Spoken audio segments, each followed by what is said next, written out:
जय Hind, welcome back to Tech Wake. दोस्तों, आज मैं आपको इस वीडियो में बताऊंगा कि कैसे आप विंडोज 10 में टेलनेट के सर्विस इनेबल कर सकते हैं।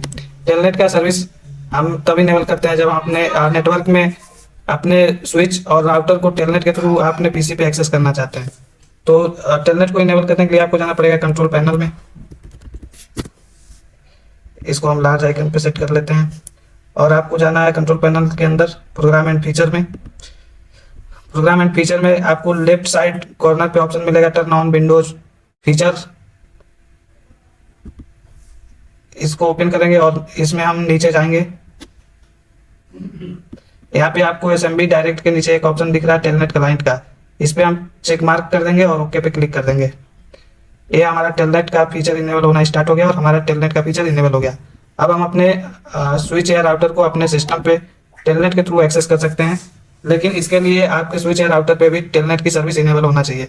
तो आशा करता हूँ आपको ये वीडियो पसंद आएगी। यदि आपको ये वीडियो पसंद आई हो तो प्लीज़ वीडियो को लाइक और चैनल को सब्सक्राइब करें और इस वीडियो को अपने दोस्तों में शेयर करें।